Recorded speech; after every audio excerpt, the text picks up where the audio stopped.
ಭಾರತ ದೇಶ ಮೂಲತಃ ಶ್ರೇಣೀಕೃತ ಜಾತಿ ವ್ಯವಸ್ಥೆಯಿಂದ ಕೂಡಿರತಕ್ಕಂಥ ಸಮಾಜ.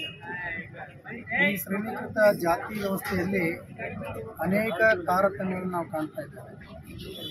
ಜಾತಿ ಕಾರಣಕ್ಕಾಗಿಯೇ ವ್ಯಕ್ತಿಯನ್ನು ಮತ್ತು ಸಮುದಾಯವನ್ನು ಅಗೌರವ ಕಾಣುವಂಥ ಕೆಟ್ಟ ಪದ್ಧತಿ ಇವತ್ತು ಈ ದೇಶದಲ್ಲಿ ಇರ್ತಕ್ಕಂಥದ್ದು ವಿಪರ್ಯಾಸ.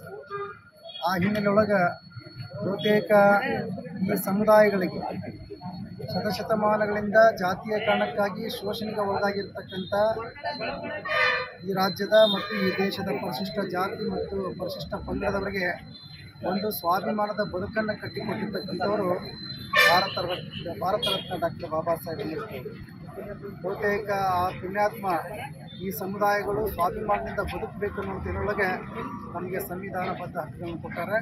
ಬಹುತೇಕ ಆ ಪುಣ್ಯಾತ್ಮನ ಸ್ಮರಣೆಯನ್ನು ಮಾಡಿಕೊಂಡು 1818 ಜನವರಿ 1ನೇ ತಾರೀಕು ಜಾತಿ ಕಾರಣಕ್ಕಾಗಿಯೇ ಏನು ಮಹಾರಾಷ್ಟ್ರದಲ್ಲಿ ಪೇಶ್ವೆ ರಾಜರು ಆಳ್ತಾ ಇದ್ದರು, ಬಹುತೇಕ 500 ಜನ ಮಹಾರ್ ಸೈನಿಕರು ತಮ್ಮ ಸ್ವಾಭಿಮಾನದ ಮೂಲಕವಾಗಿ ಆ ಯುದ್ಧವನ್ನು ಗೆಲ್ಲಿಸಿರ್ತಕ್ಕಂಥ ಕೀರ್ತಿ ಬಹುತೇಕ ಈ ಸಮುದಾಯಗಳು ಸಲ್ತದೆ.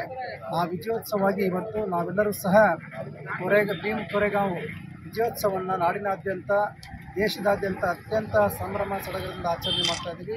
ವಿಶೇಷವಾಗಿ ನಮ್ಮ ನಂಜನಗೂಡು ತಾಲೂಕಿನಲ್ಲಿ ಭಾರತ ರತ್ನ ಡಾಕ್ಟರ್ ಬಾಬಾ ಸಾಹೇಬ್ ಅಂಬೇಡ್ಕರ್ ಅವರ ಪ್ರತಿಮೆಗೆ ಈಗ ಪುಷ್ಪಾರ್ಚನೆ ಮತ್ತು ಮಾಲಾರ್ಪಣೆ ಮಾಡೋದ್ರ ಮೂಲಕವಾಗಿ ಈ ಒಂದು ಭೀಮ್ ಕೊರೆಗಾಂವ್ ವಿಜಯೋತ್ಸವಕ್ಕೆ ಚಾಲನೆಯನ್ನು ಕೊಡ್ತಾ ಇದ್ದೀವಿ. ಅಭಿಮಾನಪೂರ್ವಕವಾಗಿ ಬರಮಾಡಿಕೊಂಡಿರ್ತಕ್ಕಂಥ ನಮ್ಮ ನಂಜನಗೂಡು ತಾಲೂಕಿನ ಎಲ್ಲ ಸಂಘಟನೆ, ವಿಶೇಷವಾಗಿ ನಮ್ಮ ಎಲ್ಲ ದಲಿತ ಸಂಘಟನೆಯ ಬಂಧುಗಳಿಗೆ ಶ್ರೀಮಠದ ಪರವಾಗಿ ತುಂಬು ಹೃದಯದ ಅಭಿನಂದನೆ.